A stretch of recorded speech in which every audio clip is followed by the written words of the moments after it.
থাইল্যান্ডে শুরু হলো 3 দিনব্যাপী বিমস্টেক সম্মেলন। বিস্তারিত জানাতে ব্যাংকক থেকে সরাসরি যোগ দিচ্ছেন সহকর্মী নাজমুস সালেহী।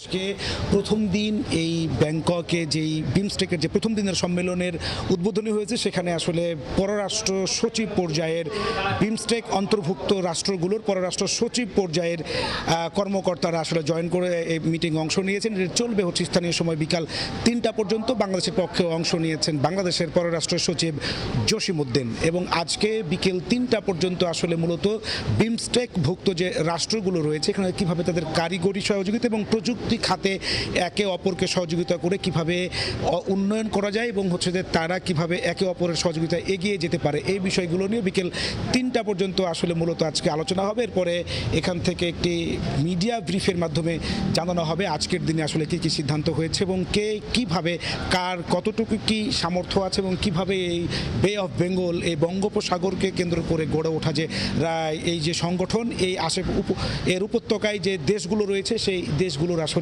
কিভাবে অর্থনৈতিক এবং কারিগরিকভাবে একে অপরকে এগিয়ে যেতে পারে সেই বিষয়গুলো নিয়ে আজকে আলোচনা হবে। আগামীকাল মূল ইভেন্ট এবং সেখানে আসলে অংশগ্রহণ করবেন রাষ্ট্রপ্রধান লেভেলের ডেলিগেটরা। মূলত বাংলাদেশের পক্ষ থেকে আগামীকাল সকাল 9টায় বাংলাদেশ টাইমে রওনা দিবেন বাংলাদেশের প্রধান উপদেষ্টা ডক্টর মোহাম্মদ ইউনূস, এবং তিনি সেখানে এসে উপস্থিত হওয়ার কথা রয়েছে সকাল 11:30টায়, এবং তিনি 12টায় এখানে ইয়াং যে বিমস্টেক যে একটা ফোরাম রয়েছে সেখানে তিনি প্রধান বক্তা হিসাবে কালকে বক্তব্য রাখবেন।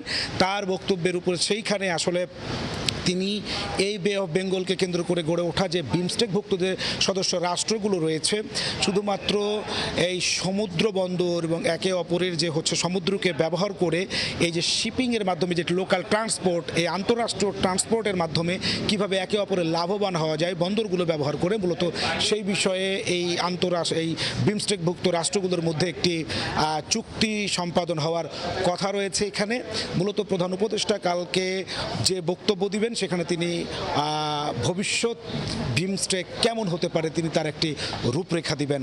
আগামীকাল ডক্টর মোহাম্মদ ইউনূস এখানে উপস্থিত হবেন, এবং এছাড়াও আমরা ইতিমধ্যে জেনেছি নেপালের প্রধানমন্ত্রী তিনি কিন্তু ইতিমধ্যেই এসে ব্যাংককে অবস্থান করছেন, এবং এছাড়াও এখানে এই যেই সদস্য রাষ্ট্রগুলো রয়েছে আগামী 2 বছরের জন্য বাংলাদেশ বিমস্টেকের সভাপতি হিসেবে দায়িত্ব নেবে। সুতরাং বাংলাদেশ যখন বিমস্টেকের আগামী 2 বছরের জন্য সভাপতি হিসেবে দায়িত্ব গ্রহণ করবে, এই বিমস্টেককে কাজে লাগিয়ে বাংলাদেশ অর্থনৈতিকভাবে কারিগরিভাবে এবং প্রযুক্তিগতভাবে উন্নয়ন করতে পারবে, এবং এই সুযোগটি আসলে কাজে লাগাবে এমনটি প্রত্যাশা করছে এখানে যারা হচ্ছে যে বাংলাদেশে বসবাস করেন এবং বাংলাদেশের যারা ডেলিগেট রয়েছেন তারা। এই ছিল আমার কাছে হোটেল সাংগ্রিলা ব্যাংকক থেকে সর্বশেষ।